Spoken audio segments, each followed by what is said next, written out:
buenas tardes a todos y todas los que nos acompañan hoy en la actividad de la biblioteca de la Facultad de Educación de la Universidad de Costa Rica en la presentación de la antología Anábasis. Hoy nos acompañan y agradecemos a las y los escritores Félix Cristiá, filósofo y arquitecto, Óscar Brenes, ingeniero industrial, Leopoldo Orozco, egresado a la carrera de Lengua y Literatura Hispánicas, Rafael Ángel Herra, doctor en Filosofía por la Universidad de Majuncia, Tamara Víquez, filóloga, y Pablo Delgado, ingeniero industrial, escritor y narrador oral. Además nos acompaña y van a estarnos ayudando en la moderación la filóloga Victoria Marín, compiladora de la antología Anábasis y editora de la revista virtual Quimera, y el filólogo y bibliotecólogo David Ruiz, colaborador de la biblioteca de la Facultad de Educación. Desde el equipo de la biblioteca vamos a estarlos acompañando la licenciada Mariana Lacayo, que va a estar encargada de los chats, y mi persona, la licenciada Marina Rivera, que voy a estar haciendo la transmisión en vivo. Les recordamos a todos que pueden poner sus consultas, sus comentarios, lo que quieran compartir con los escritores y escritoras en el chat de Facebook, o si nos acompañan acá por Zoom, también en el chat de Zoom, y se les va a estar llevando sus mensajes a ellos para que puedan responder cualquier consulta o responder a cualquier comentario. Entonces, muchas gracias por acompañarnos y cedo la palabra a David Ruiz y a Victoria Marín con la moderación.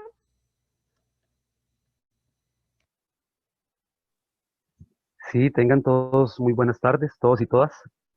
En este caso estamos aquí para hablar sobre literatura, ¿verdad? Algo que nos gusta a todos y que nos ha reunido en esta hermosa tarde. El libro Anábasis, que es una recopilación que hizo Victoria Marín, que trata sobre, bueno, es una antología de narrativa fantástica y ficción histórica. Quiero leerles parte del prólogo que aparece en la parte de atrás del libro, la que fue escrita por Victoria, que me pareció muy pertinente e interesante. Las letras escritas en este libro van y vienen entre el presente, el sueño y la memoria condensada en la historia, el mito y la leyenda, amalgama que compone el hilo conductor de este viaje cronológico, anábasis a través de la ficción y de las distintas etapas históricas, el cual nos conduce a ese mar de significados, de verdades cifradas y estructuras maravillosas que es el tiempo mítico, no sin antes haberles permitido al lector ser partícipe de la interacción entre dioses, arquetipos, personajes de la literatura universal, apariciones y figuras históricas que dan pie para tratar, mediante recursos como la desmitificación, la alegorización, la transmitificación o la crítica directa. Temas como el amor diverso, la inclusión, la lucha contra la opresión patriarcal, la revaloración de lo monstruoso como un elemento de crítica social, el mito de la inmortalidad, etc. Esta colección de narrativa refleja las vivencias del hombre contemporáneo que se proyecta a otros espacios y materializa una realidad de la que no siempre se tiene conciencia. El hecho de que los mitos, ya sean alegóricos, épicos o legendarios, continúan comunicándose con nosotros e interactuando entre ellos, expandiéndose y mostrando su fecundidad en la cultura. Tal vez Victoria nos quiere enseñar un poco el libro, ella lo tiene por ahí. Y todas las personas que están aquí presentes participaron con un cuento. Ajá, ese es el libro, Anábasis, un término griego, ¿verdad? Ascenso, el ascenso. Ahí lo tienen también, está en línea, ¿verdad? Está en PDF. Entonces, tal vez al final podemos hablar un poco, ¿verdad? Cómo lo pueden conseguir, si las personas lo quieren en algún momento. Sí. Si pueden consultar con Victoria, ¿verdad? Para poder leer estos cuentos que aparecen aquí, que me parecieron muy buenos, la verdad, están muy interesantes. Ponemos un relato, ¿verdad? Que tenemos, que está en línea. Vamos a ponerlo para que los participantes y las personas que nos acompañan lo escuchen. Entonces voy a compartir pantalla.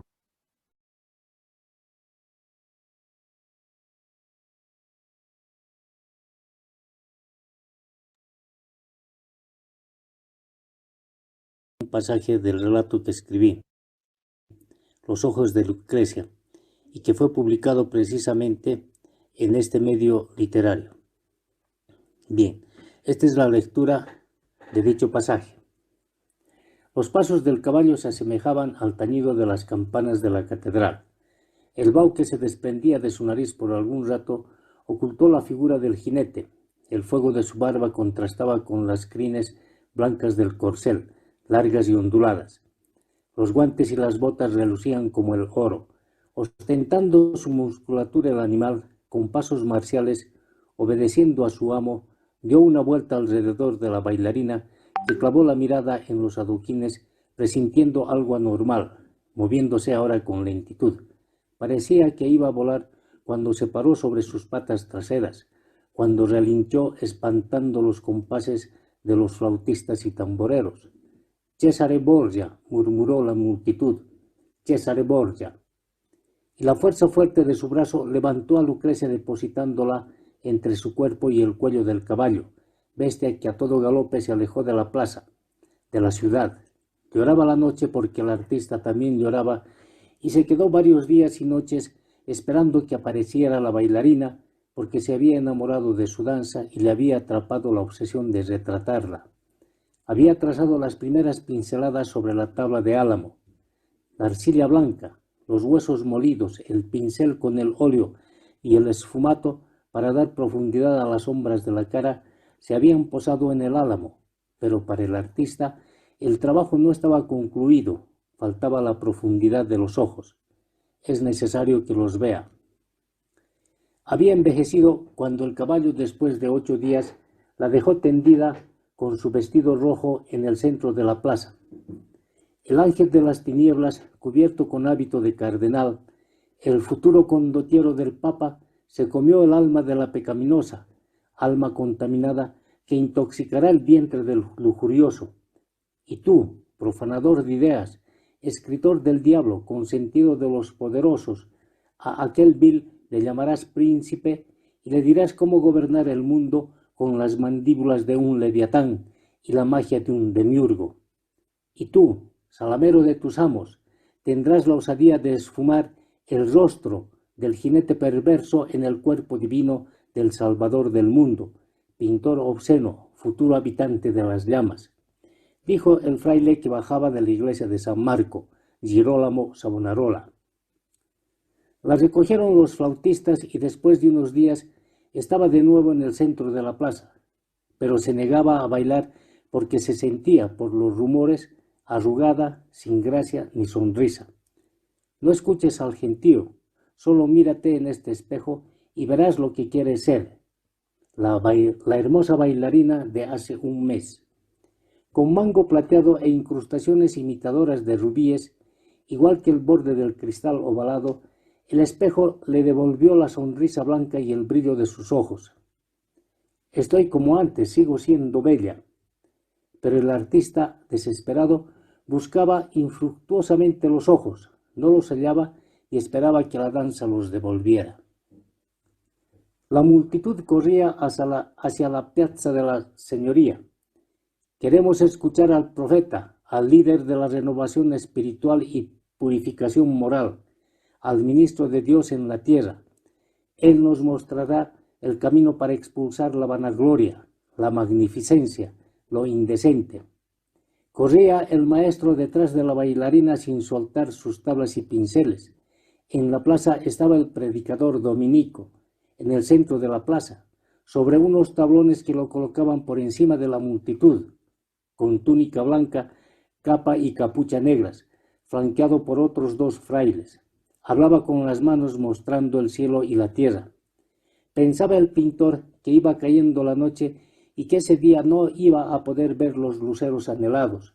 Entonces escuchó decir al fraile que los días de la humanidad sobre la tierra se agotaban, que se había encendido la ira del Creador porque los hombres habían liberado sus pasiones y el mayor de sus defectos, el más pernicioso que destruiría el mundo, la vanidad, que era el estímulo para malograr el paraíso que él nos había entregado en custodio, descubriendo los secretos de su marcha, la vanidad que encendía el deseo de superar a Dios, de ser grande, volar, de estar en todas partes, de construir las torres más altas, los domos imponentes, la vanidad que despertaba el lujo, la opulencia, el vicio, la depravación.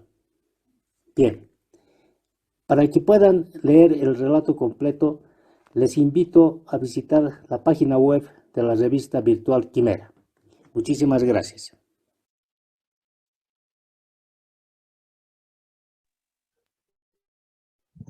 Esa es una pequeña pincelada de lo que puede encontrar en la antología Anábasis, de la que estamos hablando hoy.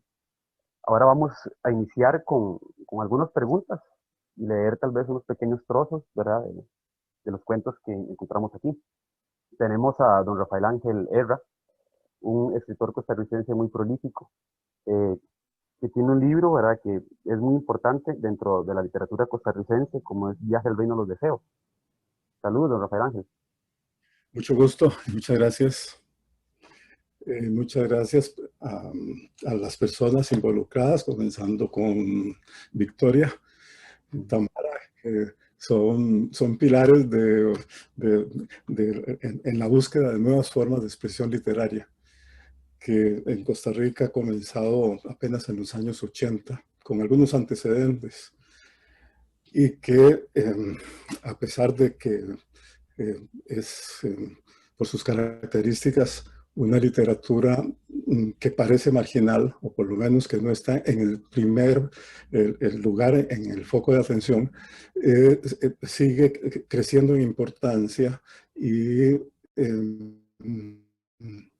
es un campo extraordinario de creatividad. Eso me parece que es de lo más importante que se puede señalar. Yo leí el libro 2 veces, lo leí con mucho cariño, con mucho interés, me salté solo un cuento en esas lecturas y quise catalogarlo, pero es muy difícil de catalogar. Hace poco leí un trabajo de una profesora española de un grupo que estudia la literatura fantástica y la literatura insólita, en parte también la ciencia ficción. Y ella utilizaba el término inusual, literatura inusual, no insólita, no fantástica, ni insólita, sino inusual. Y trataba de matizar ciertas características que me parece a mí que podría, es una palabra que podría utilizarse para calificar o para más o menos describir las características de este libro, en lo que los cuentos que no son iguales, hay muchas diferencias, coinciden, ¿verdad? Y esta coincidencia es precisamente este carácter inusual, que se destaca en la literatura inusual la hibridez genérica. Esta hibridez tiene que ver con el traspaso de fronteras del género y del género considerado formalmente, pero también considerado como contenidos. Por ejemplo, la novela histórica o el cuento histórico en relación con un cuento realista o con cuento fantástico o cuento de ciencia ficción, ¿verdad? Allí hay traslape o hibridez en este tipo de textos. Y también es muy importante la incertidumbre. La incertidumbre con respecto a la realidad. La realidad no es tan clara. La realidad no tiene fronteras delimitadas, ¿verdad? No es como la realidad que creían los medievales con el universo centrado en la Tierra y todo lo demás girando alrededor. Esta certidumbre o la certidumbre de la realidad en el siglo XIX, la realidad mecánica, de la que heredera o de las ciencias tal como se comenzaron a desarrollar, o de la ciencia física como comenzó a desarrollarse a partir de Galileo, que le imprimió el valor científico y imprimió un modelo de realidad, que es ese modelo el que da espacio a la literatura, por ejemplo, de todo el siglo XIX, no solo la literatura realista, sino la misma literatura fantástica. El mejor ejemplo de esto es Drácula, perdón, Frankenstein, que delimita muy bien la relación con el mundo científico y el mundo mecánico. Y bueno, hay también otra característica, no solo estas fronteras de la realidad que se diluyen, la realidad no es tan precisa, También hay transiciones hacia el sueño, hacia el delirio, o hacia el tránsito histórico, ¿verdad? Que el tránsito histórico a veces aparece también como una especie de delirio. Se pueden buscar más características, pero en general, utilizando esos conceptos ahora Alemani, pienso que hay unas bases para más o menos entender un poco el carácter de estos textos en relación con la literatura meramente realista. A mí me parece que estos elementos le dan un gran espíritu, le dan vida, son oxígeno por el cual los relatos se vuelven tan seductores a la hora de leer. Y bueno, estas son unas cosas que tienen en común los textos y que tienen también en común esta capacidad de seducción. Además, observé que los textos, desde el punto de vista literario, están muy bien escritos. Es un placer la lectura, no solo introducirse en ese universo, sino también en el universo de cada cuento, sino también la riqueza verbal, ¿verdad? A veces uno tiene un problema con los libros que están muy bien escritos, es que no sabe si la historia o fijarse en el texto, si disfrutar lo narrado o disfrutar la manera en que se cuenta la historia. Y entonces la lectura es un compromiso entre esos dos espacios, ¿verdad? Don Rafael Ángel, para hacerle una pregunta acerca del cuento con el que usted colaboró en la antología.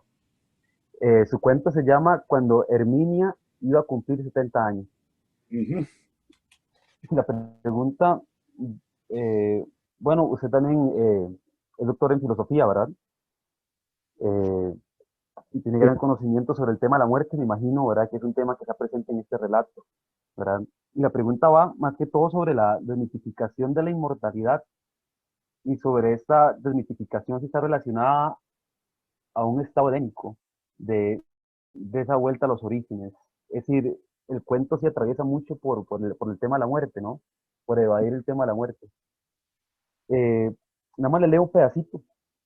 Dice, así inicia. Muchos días antes de cumplir 70 años, Herminia decidió que no iría a festejarlos en su ciudad natal, donde la esperaban sus hijos y los hijos de sus hijos y el cura centenario que la había bautizado. Se propuso no ir porque una noche de insomnio decidió que evitando aquel regreso dejaría de cumplir años y ahí ahuyentaría la vejez para siempre. Ese es el argumento central y luego ahí se despliega. ¿Qué nos puede comentar sobre este relato, don Rafael Ángel?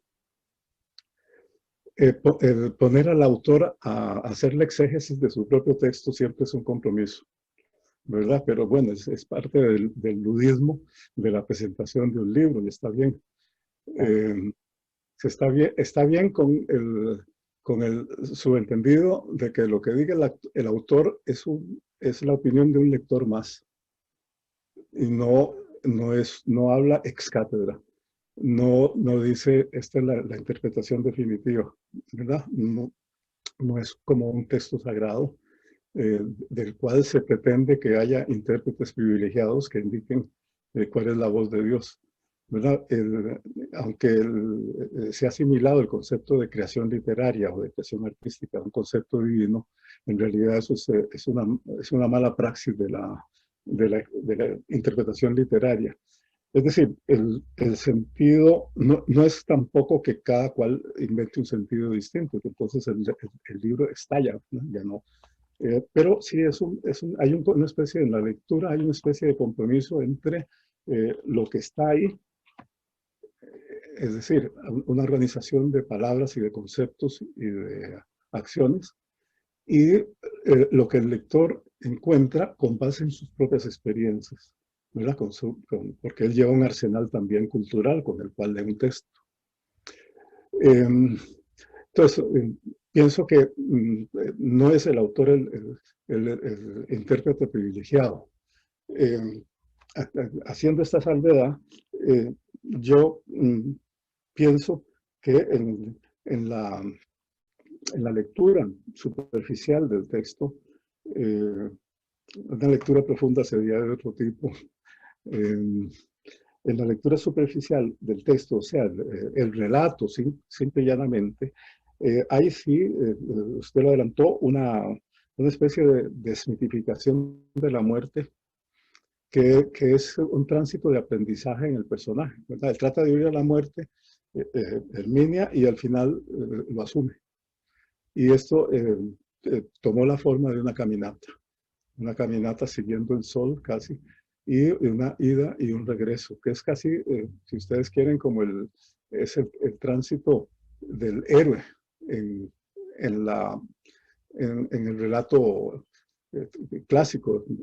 El héroe recorre un camino y ese camino es de ida y de regreso. Y el regreso es una especie de purificación o de ruptura con las ataduras que tenía. Y es que estas ataduras pueden ser de naturaleza muy distinta. Dicho así en general, en este caso, bueno, es la mujer que tiene horror a envejecer, a cumplir 70 años, y que de alguna manera corriendo trata de escapar, ¿verdad? Es la misma experiencia de un niño que cierra los ojos para no ver el peligro. ¿Mm?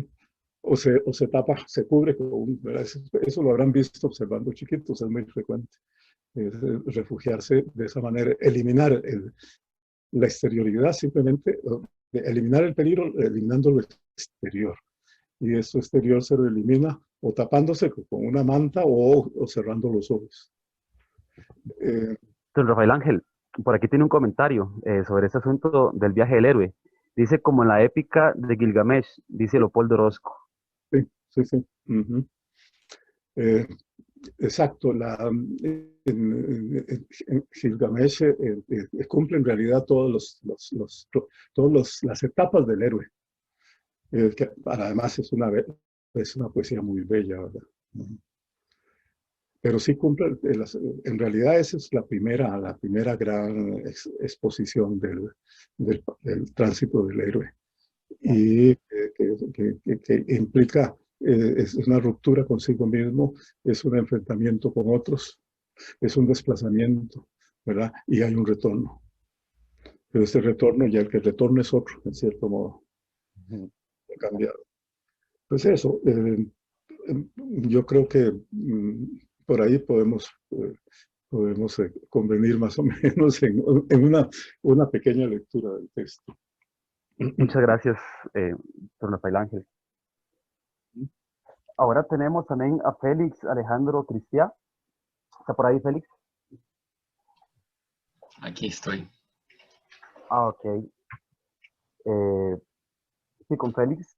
Sí, también tenemos una pregunta sobre su cuento. El cuento de Félix se llama El Señor de las Arenas Rojas. Es un cuento que está basado en la mitología egipcia, ¿verdad? De hecho, me pareció muy interesante porque es la voz del caos y el reconocimiento del mal en la voz de Set.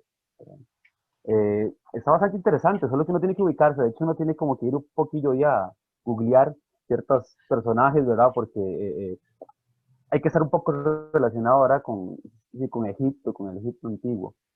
Y la pregunta va más que todo sobre cuáles son sus temas preferidos o predilectos a la hora de escribir. En este caso, elige la mitología egipcia, pero sus temas en general, ¿cuáles le gustan más? ¿Cuáles son sus temas predilectos? Ok, primero que todo, buenas tardes y muchas gracias por este espacio tan interesante y necesario, más en estos tiempos que estamos en más reclusión de lo normal. Voy a intentar responder a esa pregunta también al mismo tiempo que también mostrando un interés en el mundo antiguo en general y relacionado al proyecto que tiene Victoria y todo el equipo. Siempre me ha llamado la atención el mundo antiguo, mientras más antiguo mejor. Es un interés que va más allá de lo literario. Siempre estoy evocando lo antiguo porque pienso en una época previa al lenguaje, a las definiciones, donde no estaba tan marcada esa osadía del ser humano por fragmentar y encasillar todas las cosas. Era un mundo totalmente diferente que a veces se romantiza demasiado, pero era lo que era. Mis temas favoritos para escribir nunca me lo había planteado así, como así, cuál es mi tema favorito, pero intentando reflexionar al respecto, me parece que es lo que tiene que ver con fantasía. El problema con utilizar la palabra fantasía es que a veces puede remitir a mí personalmente, me remite a una cuestión como de infantil, algo infantil, pero, o sea, para mí, ¿verdad? Yo sé que tiene connotaciones mucho más amplias y, y no necesariamente. A mí me interesa el tema de los dioses y el mundo antiguo como símbolos, porque el ser humano es un ser simbólico, por más racional que quiera, que pretenda mostrarse, es un ser simbólico y eso no lo va a reemplazar nada. No sé, se necesitaría una nueva revolución cognitiva o algo así para quitarle esa esencia simbólica, esa necesidad simbólica al ser humano. Y los dioses en este aspecto representan innumerables aspectos del ser humano que se intentan subyugar y oscurecer.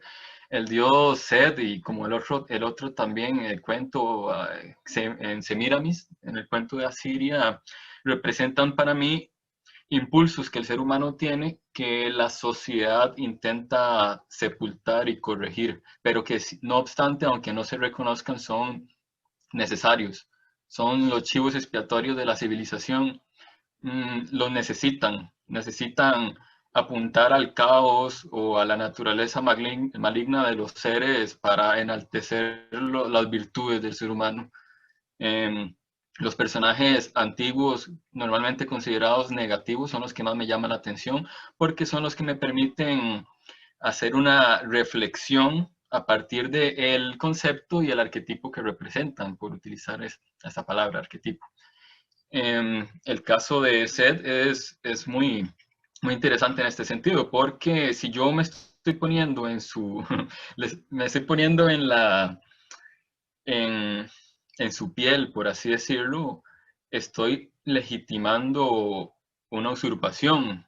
Entonces, querrá decir esto, es parte de la reflexión, querrá decir eso que mientras yo justifico cierto orden, eh, es aceptable hacer esta clase de cosas, de afrentas contra el orden, por ejemplo. Algo que me permite la ficción y no tanto el ensayo académico es poder hacer esta apología del mal o apología del caos sin tener a los especialistas éticos y morales contraargumentando mis razones, por así decirlo. Por eso me encantan, ya resumiendo, por eso me encantan estos personajes, porque permiten explorar una parte de mí que se encuentra en el abismo, por así decirlo, en la oscuridad, y me permite llevarla un poco a la luz y escucharlos un poco.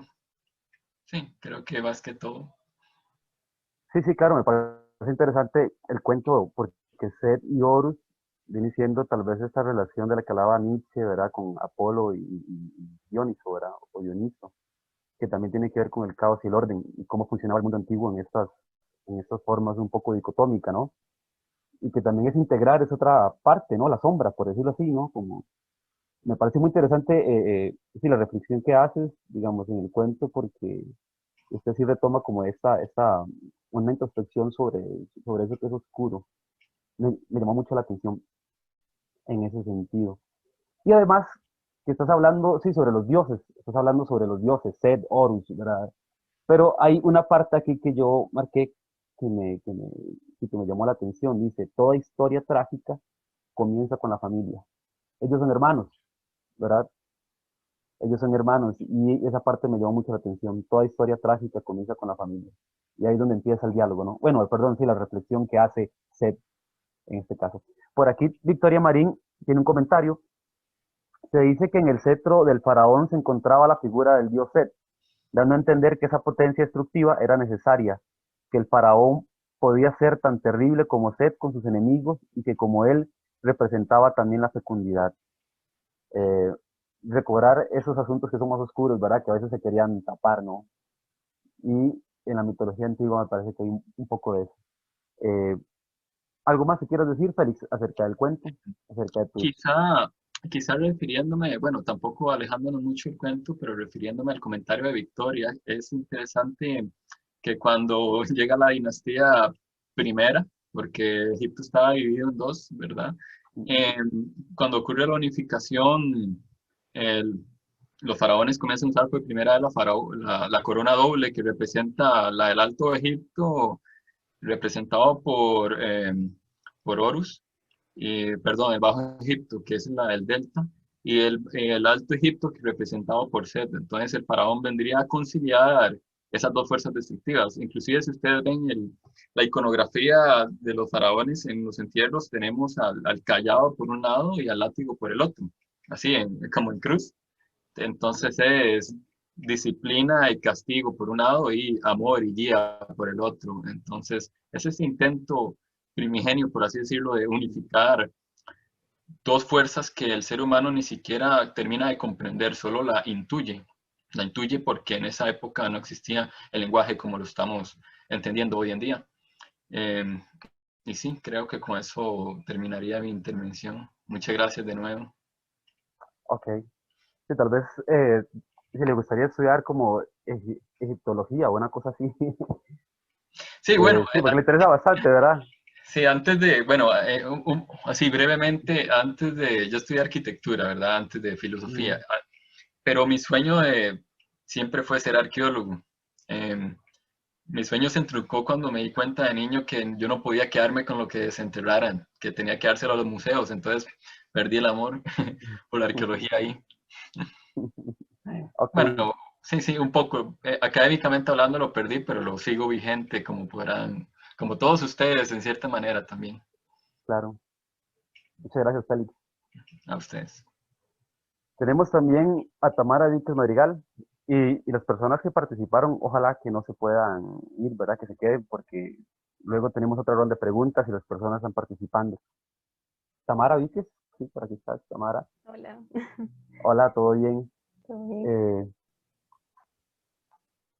Tamara escribió un cuento que se llama Defensa del Minotauro Asterión, una figura muy interesante, ¿no? Y como estábamos hablando, lo monstruoso, era y el tema de lo fantástico, era que es parte importante, digamos, de esta antología. Entonces, en relación al cuento, Tamara, desde una mirada mítica, existencial, porque me parece que hay mucho existencial en el cuento también, y social, ¿qué representa el Minotauro en su cuento, en este caso? Sí, bueno, tal vez vamos por lo mítico primero, y obviamente es el mito del Minotauro, ¿verdad? Entonces están todos los elementos de la desobediencia de Minos, qué pacifia ella hace con este animal, el laberinto que es construido por Dédalo, la muerte del otro hijo de Minos, y todo esto, digamos, me basé en la biblioteca de Apolodoro, principalmente. Y bueno, ya tal vez lo que ya mencionó un poco Félix del arquetipo de lo monstruoso del monstruo. Y para esto agarré una definición que tiene Jeff Sling en un libro muy interesante, de hecho, que se llama El Jardín de los Monstruos, y que dice que es que el monstruo es un cuerpo que reúne en sí formas diversas que en condiciones normales deberían existir por separado. Y bueno, pues obviamente él ahí va a hacer una explicación larga de por qué es que sucede esto, ¿verdad? Pero pues no viene el caso. Y bueno, es básicamente lo que vemos aquí, ¿verdad? Un minotauro es parte hombre, parte animal, ¿verdad? Y lo que decías de la parte existencial, creo que fue como en lo que intenté hacer como más, sí, El como énfasis. más énfasis, digamos. Y bueno, él directamente se pregunta qué es el tiempo, digamos, es una convención social y sí, la estoy aceptando, pero realmente no estoy convencido de qué es, ¿verdad? Y también creo que es como el último párrafo, eh, que él básicamente se pregunta cuál es la verdad, ¿verdad? Porque él dice que, ya les digo, Ujú, claro. Em, pero la verdad soy el único que conoce lo que he hecho, pues estos salvajes no han sido transitados por nadie que haya podido salir de ellos y relatar al mundo exterior lo que sucede en este interior infinito de posibilidades. Es decir, la verdad es un infinito de posibilidades.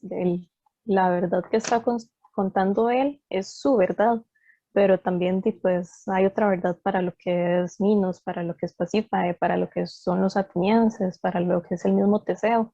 Entonces, él va ahí como en esa reflexión un poco filosófica, digamos, de qué es esto. Y creo que la principal para mí fue esta de yo soy un monstruo realmente o eso es lo que dicen de mí. Porque, bueno, como ven es una defensa, pero realmente es una autodefensa. Y él dice, sí, es que a mí me dicen que yo soy esto, que yo soy lo otro. Y entonces al final lo que está de fondo también es, se puede ser realmente una persona o se puede ser realmente un humano, más allá de yo sea mitad animal o no, si a uno no se le trata como tal. Y en esto ya viene como la parte social, ¿verdad? Del el monstruo, es decir, el minotauro aquí, siempre es el otro, es lo que no soy yo, es lo que es malo. Y también esto, como dije, es una autodefensa porque nadie más lo va a defender realmente. Él es el monstruo, entonces tiene que estar aislado del mundo, él se encuentra completamente solo y es totalmente contrario a lo que es de la esencia del humano. El ser humano es un ser social. Entonces, al encontrarse aislado, le cortan como esa humanidad, pero realmente quién es para decir que realmente él no es tan humano como los otros, si simplemente es que lo están aislando. Creo que esa era como la reflexión ahí más o menos que se quería dar. Sí. Si te leo un pedazo, ¿verdad? Que me llamó la atención. Dice, podrán imaginar entonces que el comportarme como un monstruo es lo único que conozco, que el sentirme diferente es algo que ya asimilé, y que confiar en alguien más me es imposible, ya que tan solo me conozco a mí mismo. Sí, esta figura del monstruo encerrado en su laberinto, ¿no? Y que se vuelve un misántropo, también que es algo que toca Borges, ¿verdad? El famoso cuento La casa de Asterión. Sí, Eh, Esa es como esa reconstrucción de lo monstruoso. Bueno, todos los seres humanos tenemos algo monstruoso, me parece, o algo animal, ¿verdad? También, y hasta cierto punto, ¿no? También es como una reconstrucción del ser humano, reconstruir lo monstruoso. Eh, Me pareció muy interesante su cuento, y que también es una especie de relato, ¿no? Porque es también una introspección que haces, es como meterse ahí, ¿no? En el cuerpo del Minotauro. ¿Algo más que nos quieras decir sobre el cuento? tal vez como dato curioso, Ujú. realmente fue una asignación de la universidad, estábamos viendo la retórica de Aristóteles y había que pues, usar todos el patos, el etos y el logos para poder hacer una defensa de un personaje mítico. Y a mí me pareció como muy curioso hacerlo justamente así, en autodefensa, porque nadie más iba a defender al Minotauro. Y cómo defenderlo, digamos, porque al final él lo que hace es apelar justamente como a su lado humano para, para que tengan compasión de él, digamos. Claro. Sí, cómo defender la misantropía o el pesimismo. Sí, Exacto, muy interesante. sí. Muchas gracias, Tamara. También tenemos a Pablo Delgado. Por ahí está Pablo. Buenas tardes, Buenas tardes, Pablo. ¿Todo bien? gracias a Dios, todo bien. Qué bueno. Me encantó su cuento, la verdad, se lo llevó el río. Mm. Muy bueno, muy buen cuento, de hecho. Esos libros que tenés ahí atrás son algunos son suyos. Sí, son algunos míos. Este es el primero, La noche de La los Noche de los espantos. Espantos, sí. Y otros que he ido escribiendo. Me gusta mucho resaltar lo que son las leyendas, pero darle una modificación diferente a lo que tradicionalmente se hace. Entonces siempre me gusta ahí jugar un poco con lo que es este tema. Ah, ok. Sí, su cuento tiene, me pareció un tono muy realista, pero es que usted juega con esto, ¿no? Sí, con el tema del realismo y la fantasía también. Al final es bastante psicológico. Muy buen cuento este, Es, se lo llevó al río. Muchas gracias. Y también la pregunta va relacionada más que todo si le costó escribir el cuento desde una perspectiva femenina, porque todos hasta el momento se han metido como un personaje, ¿no? El suyo también es una voz femenina quien lo relata. Sí, es correcto. Mira, no es el primer cuento que hago yo con una voz femenina, ya he hecho varios. Así, creo que no me cuesta tanto porque yo tengo, bueno, tuve un tiempo estudiando y estuve siendo parte de lo que era un teatro en la universidad. Después estuve estudiando mucho la técnica Crowns. Entonces a mí me gusta mucho meterme en los personajes, ¿no? Como por ejemplo este personaje Se lo llevó el río.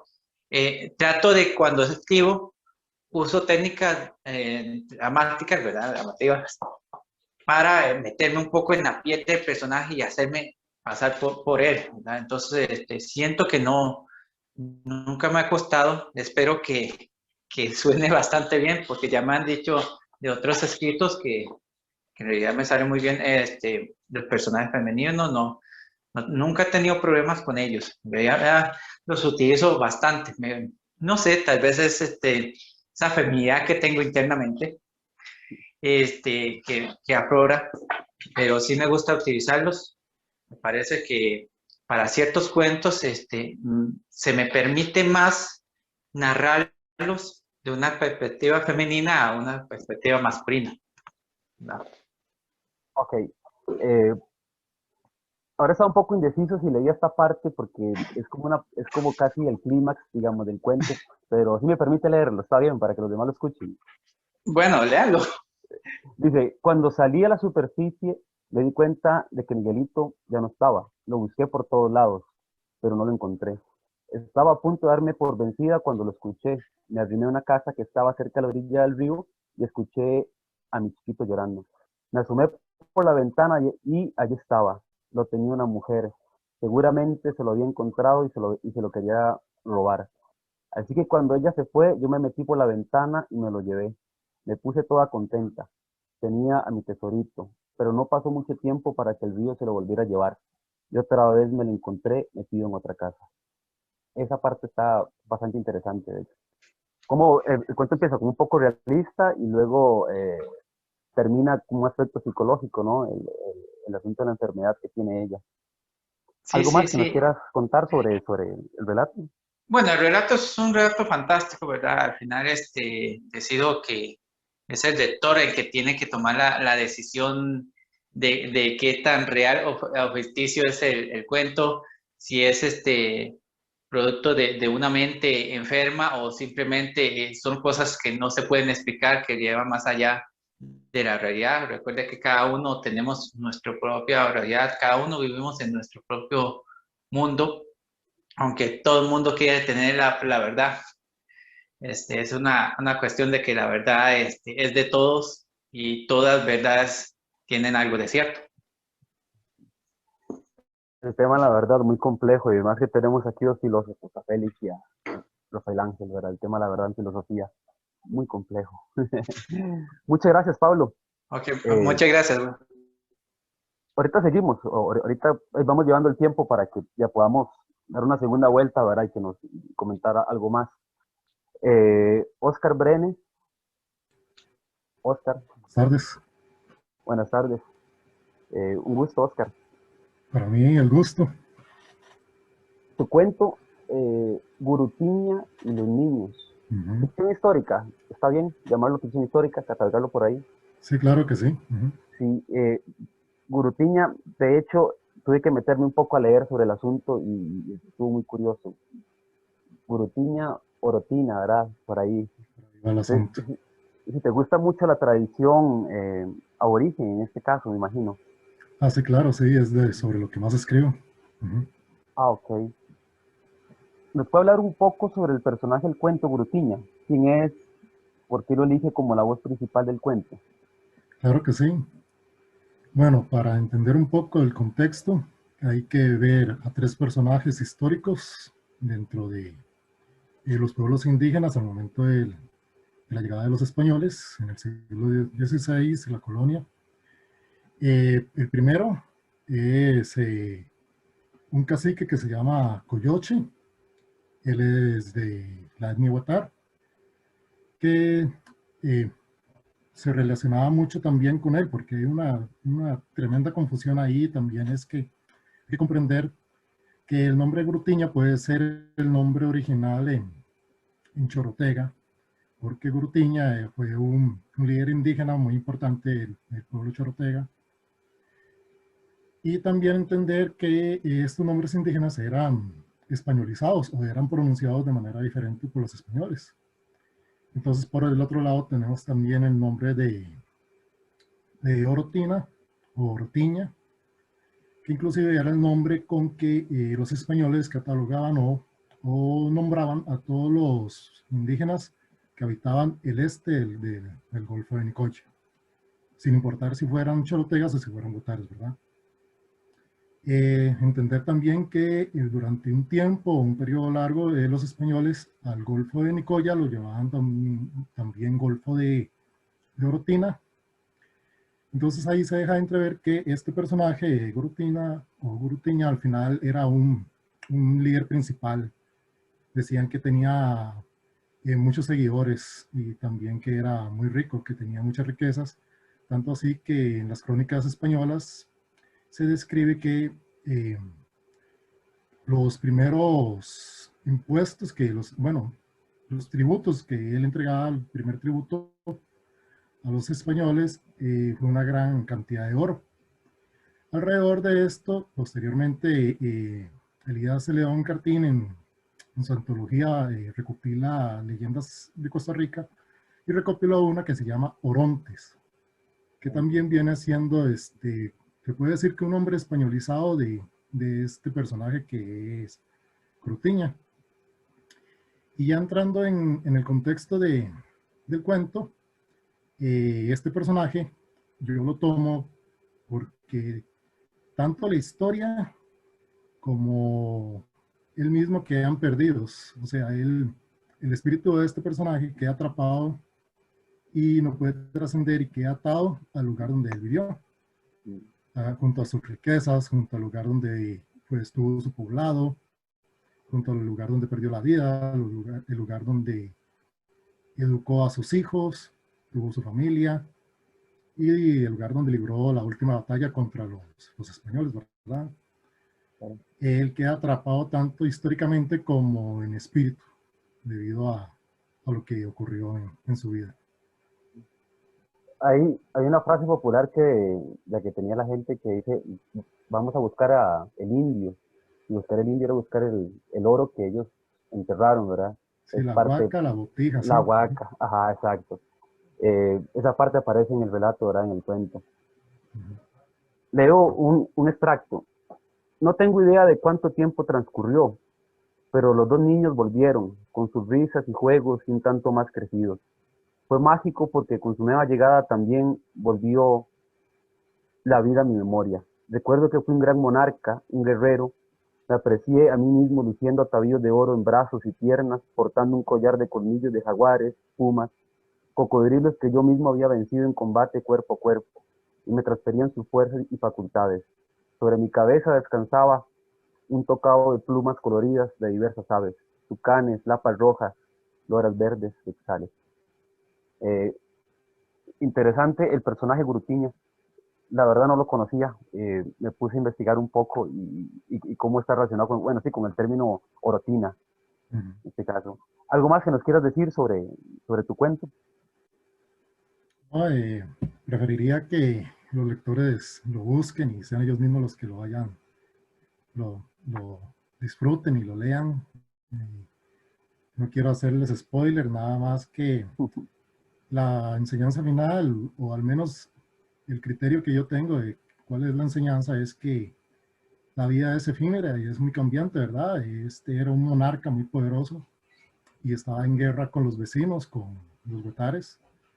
Y al final de cuentas, él describe que no importa haber sido huetar o chorotega, porque un enemigo más poderoso y con mayor potencia bélica los erradicó y los terminó dominando, ¿verdad? Entonces, ahí se dio al traste con toda la riqueza que él tuvo, todo el poder que él tuvo y todo el odio que pudo haber tenido contra sus enemigos, porque al final ya se pasó a la historia. No puedo decir que pasó a la historia porque prácticamente que fue completamente olvidado, ¿verdad? Claro. Sí, la recopilación que hace Victoria, de hecho, como lo mencionaba don Rafael Ángel, es bastante inusual, porque hay época contemporánea, edad moderna, edad media, edad antigua, tiempo mítico, en este caso la ficción histórica, ¿verdad? Que está relacionada un poco con tu cuento. Y muchas gracias, Oscar. Con mucho gusto. Y también tenemos, gracias, a Leopoldo Orozco. Hola, Leopoldo. Hola, hola, ¿qué tal? ¿Todo bien? Desde México. Así es, desde Ensenada, Baja California. Ensenada, Baja California. Ok, un gusto y un saludo para todos allá. Ojalá que nos estén viendo. Leopoldo, tu relato, perdón, tu cuento se llama El Rey Leproso. Así es. ¿Ficción histórica también o más ficción que historia? Mm, pues es parte y parte. Sí, El relato está basado en la historia de uno de los reyes de Jerusalén durante las cruzadas, uno de los reyes cristianos que se llamaba Balduino IV. Los que hayan visto la película esta de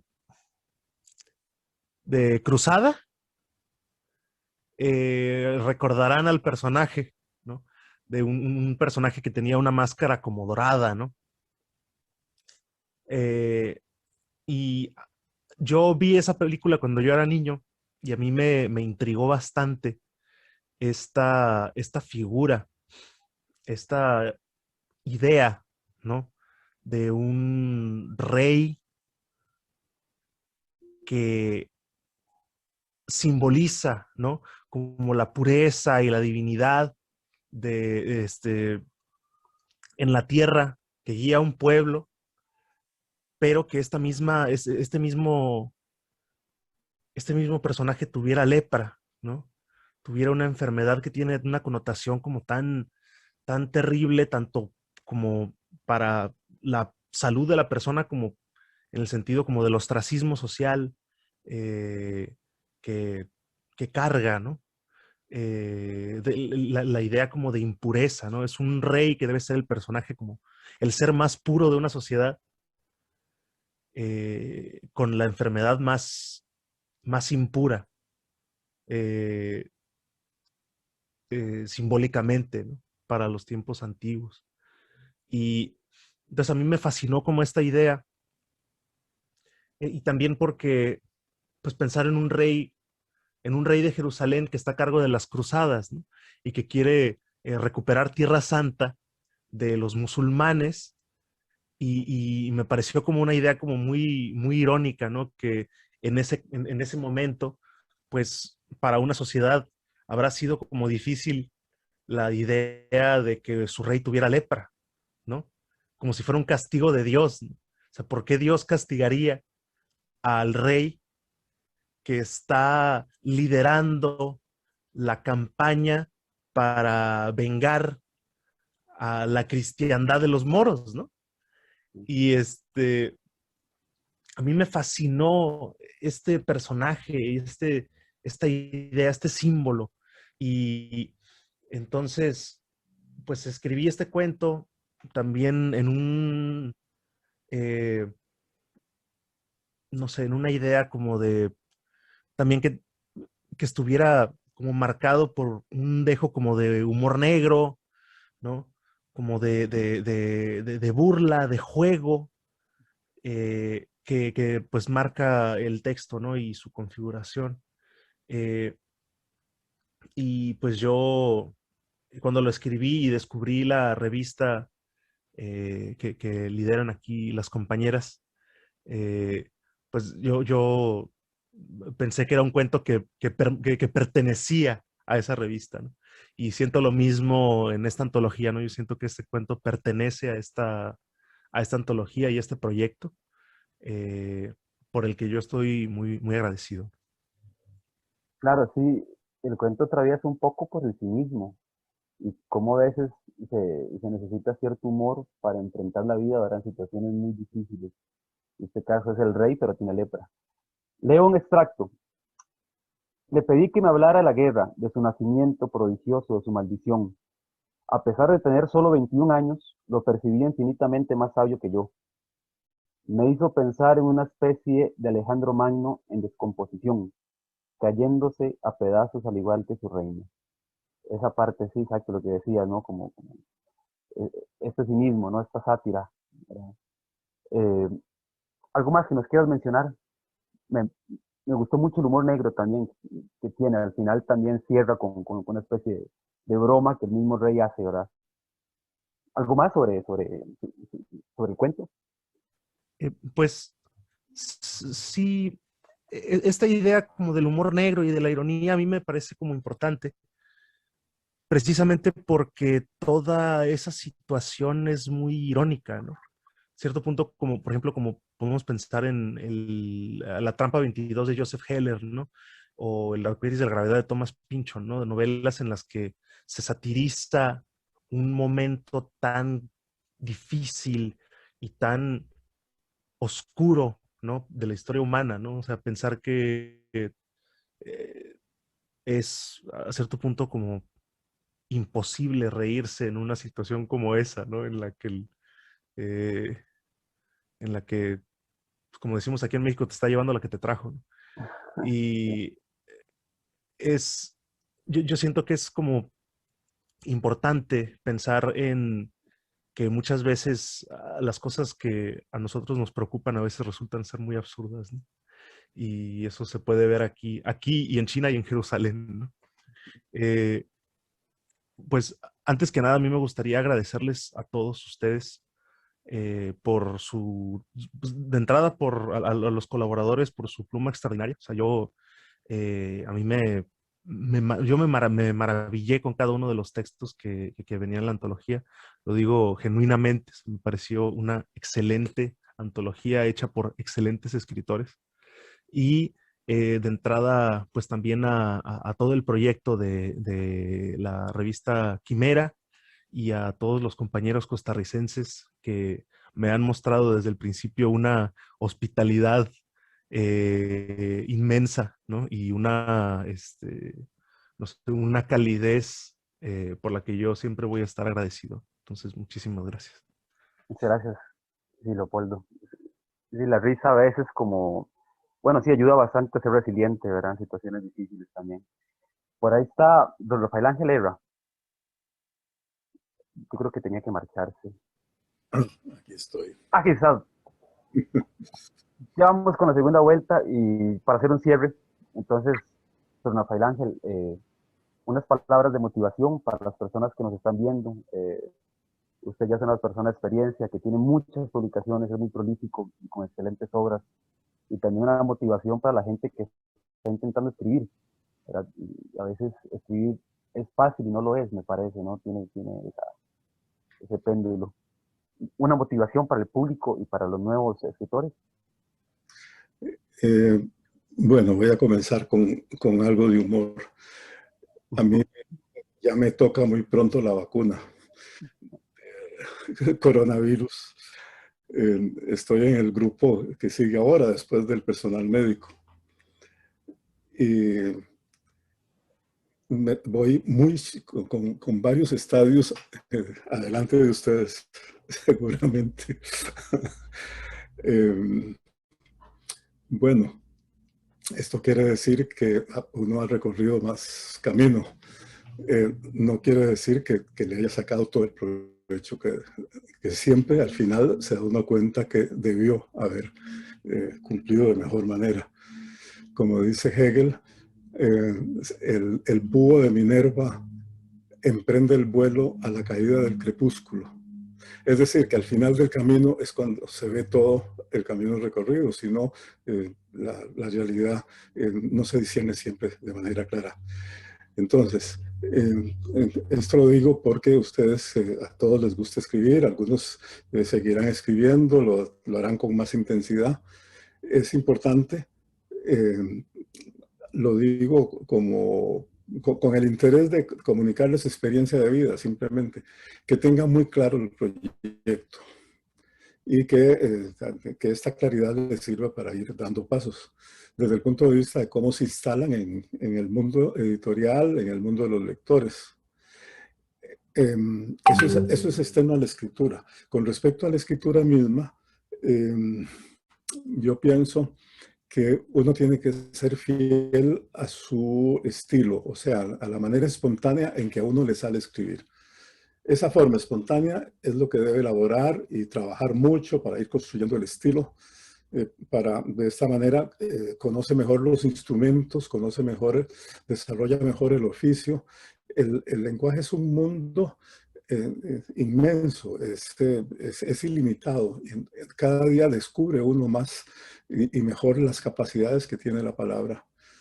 Y hay que procurar que este descubrimiento no lo frene a uno tampoco, porque cuanto más se da uno cuenta de la riqueza de la lengua, más respeto tiene y este respeto, bueno, podría hacerle peligrar su espontaneidad. En realidad escribir es un esfuerzo, aprovecho que dije espontaneidad, es un esfuerzo de espontaneidad y de trabajo. Trabajo y espontaneidad. El trabajo es una paradoja, pero el trabajo en el idioma es constante, no se aprende de una sola vez y no se aprende de manera definitiva, siempre hay que estar hurgando.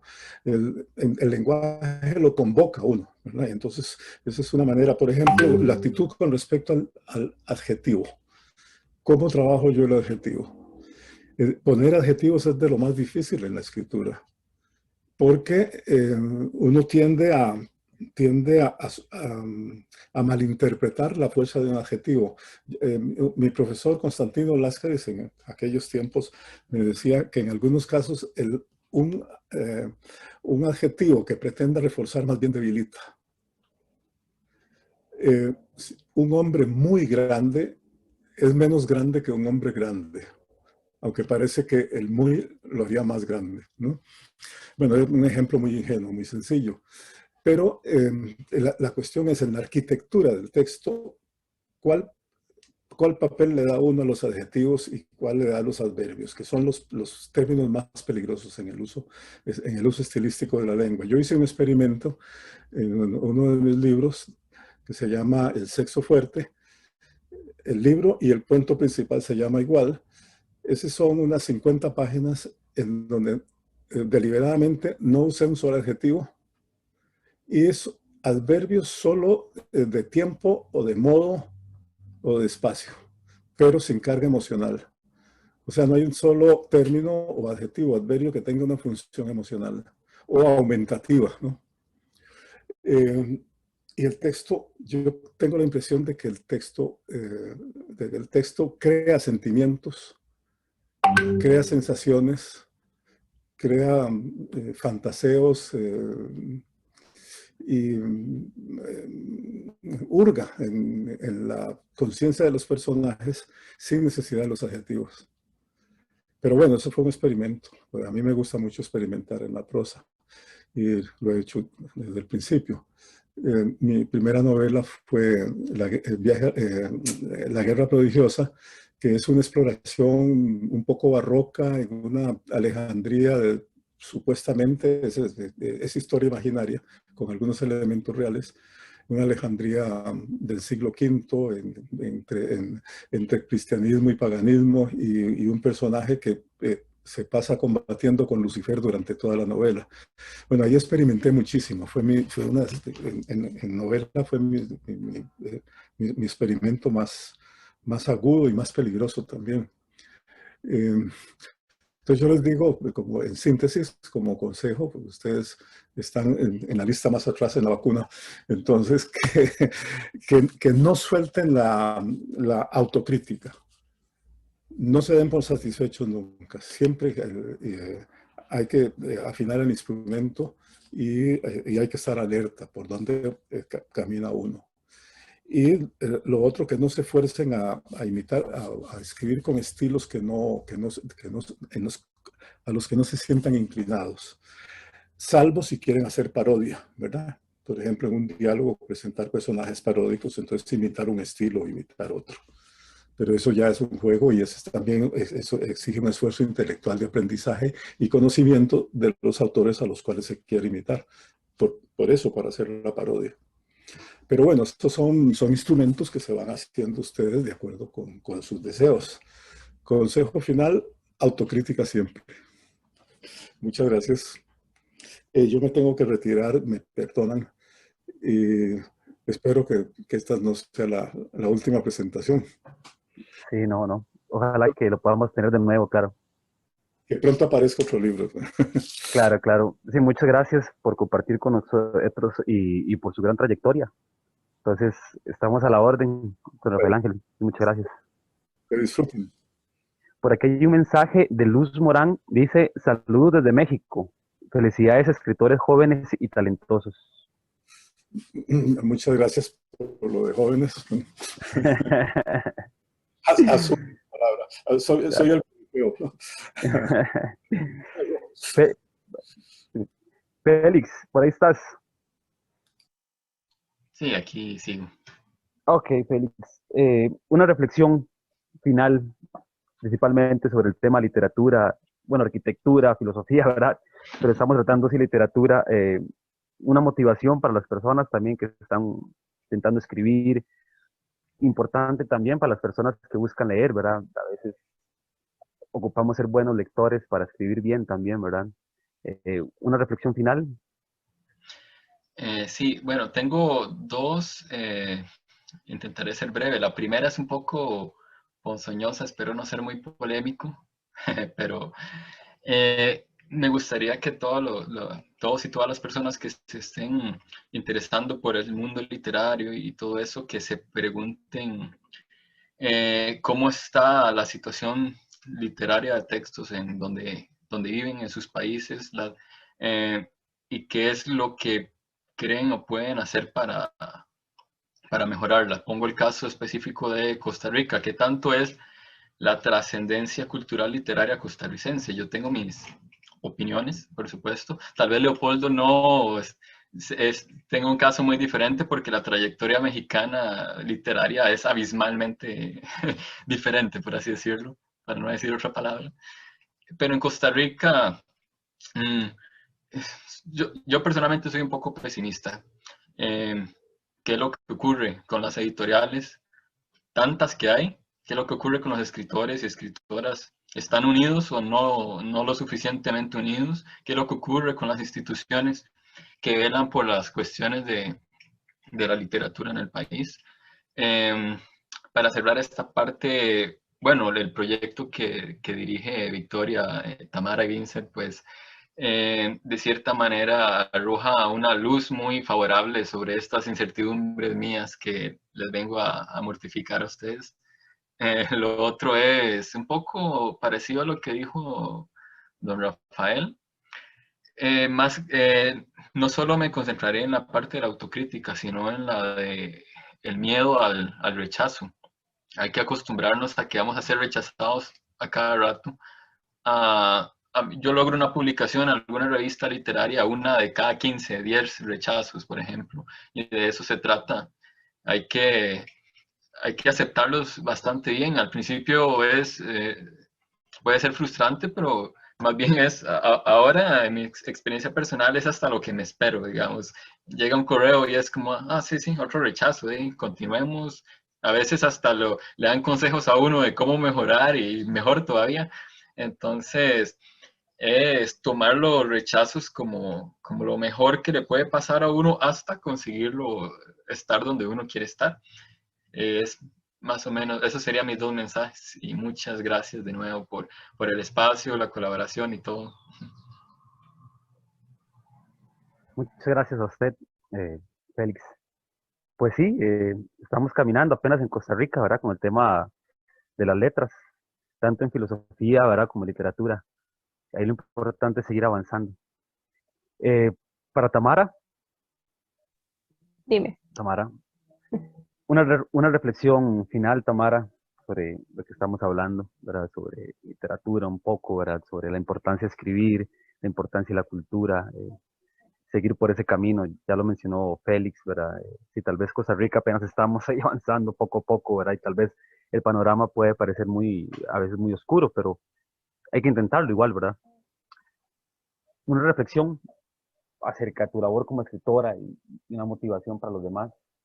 Bueno, yo realmente tampoco me considero escritora como tal, porque pues, es muy poco lo que escribo, pero sí, digamos, desde la parte de la revista, he tenido la oportunidad de ver muchos escritores muy talentosos y que realmente, pues, uno se pregunta exactamente lo que decía Félix, ¿verdad? Porque hay gente tan talentosa que no es, pues, que no tiene más escritos, que no logra exponerse, digamos, en el ambiente literario.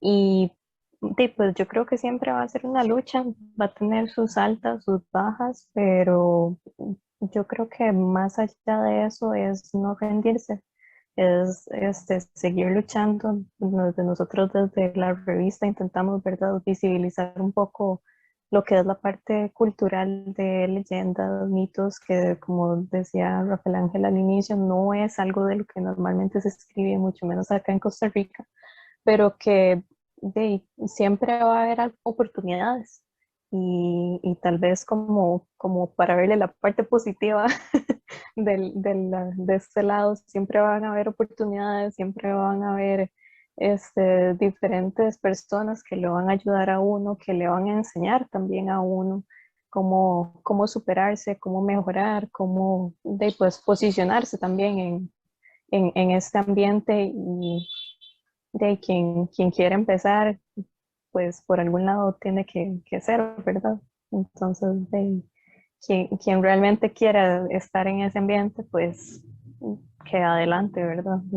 No se deje simplemente de no lo voy a lograr. Claro, claro, sí, totalmente, intentarlo. Sí, uno se puede abrumar por muchas cosas, por la falta de apoyo, digamos, que es la cultura en el país. Eh, Don Rafael Ángel mencionaba algo sobre todos los predecesores, ¿no? Toda la gente que estuvo antes, y Juan Rulfo, Borges, ¿verdad? Póngale sus nombres, ¿verdad? Uno se puede desmotivar y decir, bueno, ¿qué voy a proponer yo? ¿Qué voy a escribir yo? Pero me parece que la lengua siempre se está actualizando, ¿no? Yo creo que hacer literatura es eso también, ¿no? Construir lenguaje. El lenguaje siempre está vivo. Y si ya uno quiere construirlo, tiene que prestar atención y seguir practicando. Muchas gracias, Tamara. Pablo Delgado. Aquí estamos. ¿Cuántos libros tienes publicados, Pablo? Hasta el momento tengo 4 publicados, uno con colaboración con mi hermano y otro virtual con colaboración también con él. Pero sí, ya llevo mi ratillo aquí en el mundo literario. Ah, qué bueno. Una reflexión, tanto para las personas que están escuchando, ¿verdad? Que les gusta leer en esos momentos de pandemia, ¿verdad? Sí, la lectura, de hecho, es algo muy importante, me parece que ayuda bastante. Y para los escritores, para la gente que no hemos publicado, también una motivación en general. Bueno, primero decirle a Félix que esa reflexión es una charla bien larga que se tomaría todo un día de sentarnos espacio, claro, sobre el mundo literario costarricense, por lo menos en el costarricense. Reflexión, que no teman a tomar riesgos, que no teman a experimentar, ¿verdad? No siempre nos salen las cosas como uno quiere. Hay textos que lamentablemente, por más que uno trate, no funciona, y si no funciona, lamentablemente lo apartamos y seguimos con el siguiente. Pero es un poquito jugar, ¿verdad? Jugar con las palabras, con los personajes, con las historias. No hay que temer a experimentar un poco. Hace pocos años atrás había un asunto de la literatura fantástica en Costa Rica, e incluso la ciencia ficción, donde se ve, bueno, no solamente en Costa Rica, también para la parte del mundo donde se veía muy, muy mal escribir literatura fantástica, ¿verdad? Eso ha cambiado mucho en pocos años. Estamos viendo que hay un boom ya en la literatura fantástica, donde hay más expositores de estos temas, y eso es muy bueno. Y por lo mismo también a los lectores, también incito a que vean otros textos. Tal vez yo estoy muy acostumbrado a ver novela romántica o histórica, ¿verdad? Pero también tengo que darme la oportunidad de ver otros temas, otros textos, otros escritores que tal vez yo diga, no, ese no, jamás, jamás, jamás lo leería. Hay que darle la oportunidad porque por un texto que uno lea tal vez se da mala impresión. Entonces los invito un poco a experimentar, a explorar, ¿verdad? No solamente en la parte escrita, sino también en la parte de lectura. Y obviamente, como todos sabemos, para escribir bien hay que leer mucho, mucho, mucho, mucho. Ok, muchas gracias, Pablo. Por aquí hay un mensaje de Luz Morán. Dice, no existan en su empeño de compartirnos su arte. En este momento de situación de encierro, requerimos de historias que hagan de que nuestra mente huele y nos mantenga dentro de la cordura. Gracias. Y también un mensaje de Ana Lucrecia Solano Rojas. Saludos.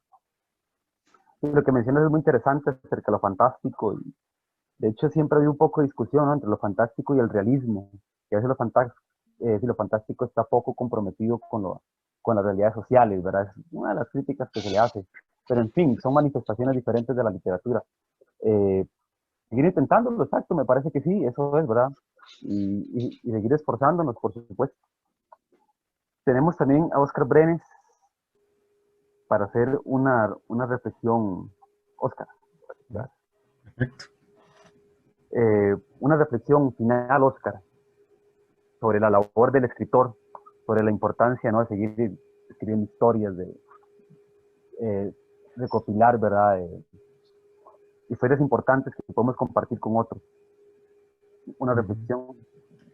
Sí, claro, bueno, para los que quieren escribir, que se animen, que se llenen de valor, que al momento de escribir no piensen tanto en si el cuento va a ser aceptado o no, sino que como toda expresión artística, piensen la mejor manera en cómo transmitir esos sentimientos y emociones que en ese momento ustedes quieren plasmar, y la manera en que pueden darlo a entender a los lectores en el momento en que lean texto. Y otro consejo también, vean a los personajes históricos desde el punto de vista humano. Eso ayuda bastante. No lo vean como simples nombres en libros que pasaron a la historia y se llenan de polvo, sino que traten de comprender por lo que pasaron, qué emociones tuvieron y el contexto en el que vivieron. Muchas gracias, Oscar. Leopoldo. Sí, dime.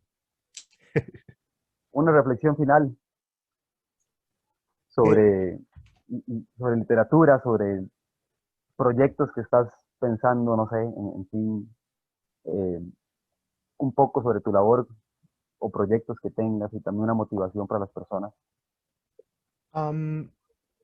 Pues ahorita mismo estoy haciendo labor de difusión de este libro que se llama En la cuerda floja, que son minificciones, cuentos muy breves. Precisamente en este libro es también donde aparece el cuento que publiqué con ustedes, y vienen algunos otros del mismo corte, ¿no? Entonces, si les interesa conseguirlo, lo pueden comprar en las librerías virtuales de Kindle y de Google Books.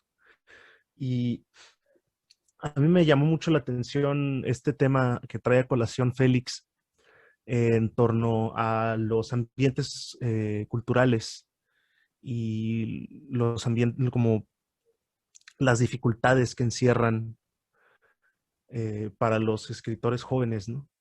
Y yo siento que muchas veces no es por poner como un estándar como de reflexión meramente personal, ¿no? De que algo solamente, como que es responsabilidad de uno. No lo digo así, pero sí creo que muchas veces el ambiente cultural es tan bueno como uno sea bueno, ¿no? Porque nosotros somos parte del sistema cultural y somos parte de la vida cultural de nuestros países, ¿no? Y entonces, por ejemplo, a cierto punto hay que, como diría Marx, habría que tomar los medios de producción de la cultura, ¿no?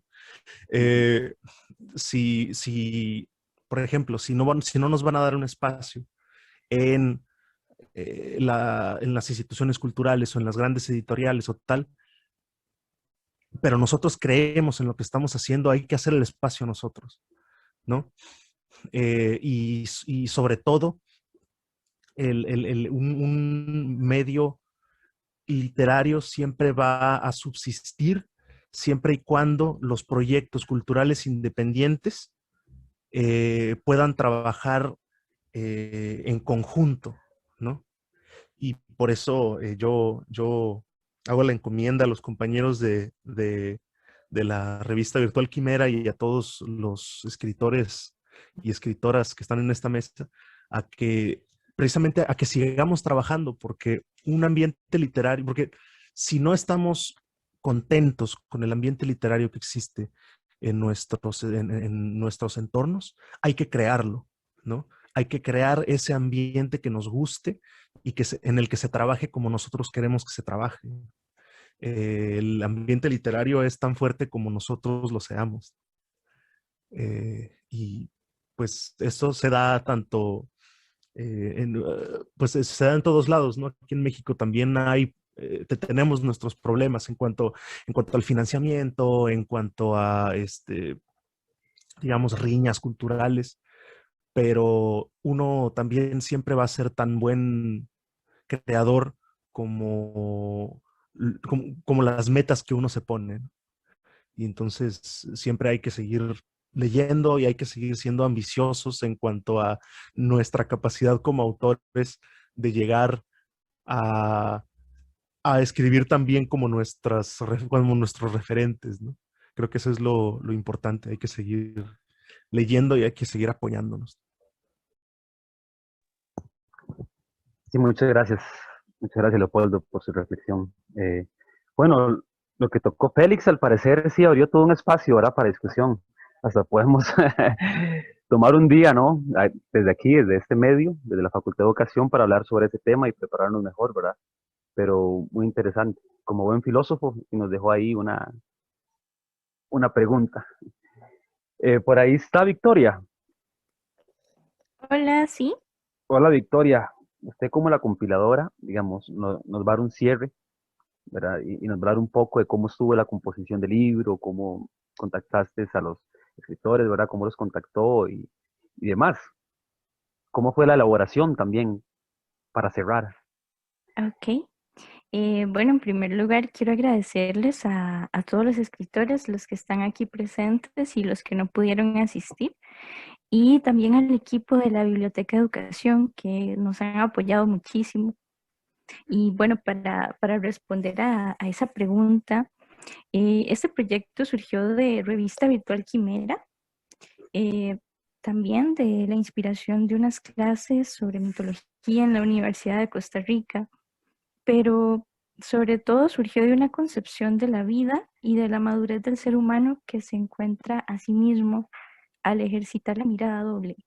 Eso es algo que para mí tiene que ver con el mito, con la leyenda, con la historia, porque el mito, los elementos fantásticos, incluso dentro de la leyenda, frecuentemente miran hacia adentro, hacen que miremos hacia adentro, mientras que la historia lo hace hacia afuera, ¿no? Al hablar de figuras únicas en un momento determinado y no de figuras típicas, como suele hacerlo la fantasía. Entonces, pues de ahí surgió como la inquietud de crear algo como esto. Nosotros nos pusimos en contacto con varios de los autores por medio de Revista Virtual Quimera. También por ejemplo, con Pablo, con Oscar y con Susi, pues ahí nos ayudó mucho Evelyn Ugalde, que nos dio el contacto. Y bueno, ella tiene una editorial de literatura fantástica. Y bueno, este proyecto también nació de la necesidad de reivindicar el tiempo mítico, ese cúmulo tan vasto de verdades cifradas, como ese lugar, digamos, en el que muchos de niños partimos con nuestra imaginación y al cual podemos ir en una anábasis a los orígenes más irracionales del sentido de la vida. Pero igual, o sea, no es como que este proyecto proponga un ensimismamiento, ¿verdad?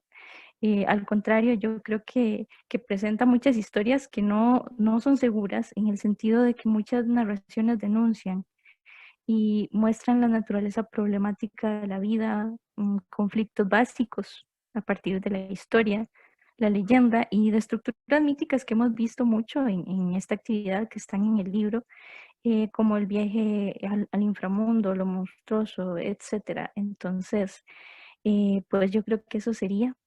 Y para finalizar, quisiera pues invitarlos a leer el proyecto. Nosotros lo tenemos en digital, está en nuestra página y pues pueden acercarse, conocer a los autores.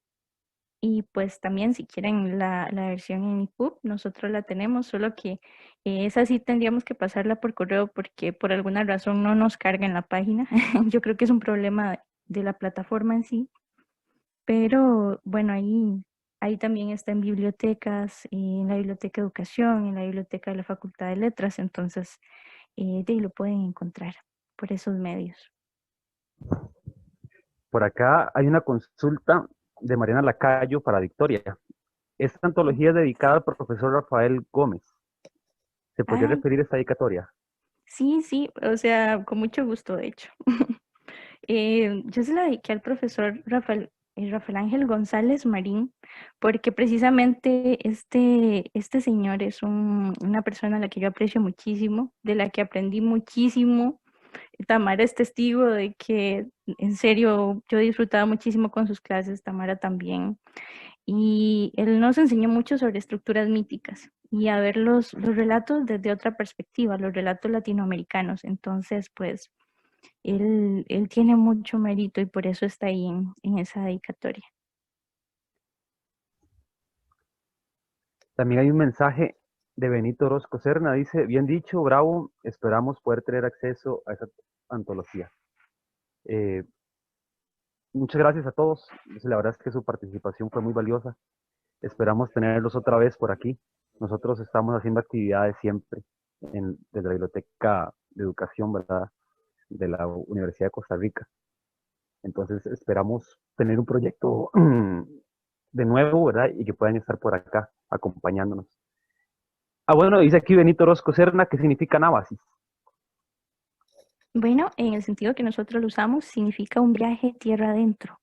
Hay un texto que Leopoldo muy amablemente nos hizo para presentar la antología. Este está en nuestra página. Si quieres saber más sobre el término, le recomiendo que lea el trabajo de Leopoldo, que es muy, muy acertado y me gustó muchísimo, y pues ahí se va a encontrar el proyecto completo. Ok, bueno, nos despedimos, entonces muchas gracias, muy amables. El 10 de marzo también vamos a tener una actividad en conmemoración del Día de la Mujer, entonces si gustan estar ahí con nosotros, los esperamos. Entonces, muchas gracias y hasta pronto. Muchas gracias, hasta luego. Hasta luego. Muchas gracias, buenas tardes a todos y todas. Gracias, hasta luego. Buenas tardes, hasta luego, muchas gracias.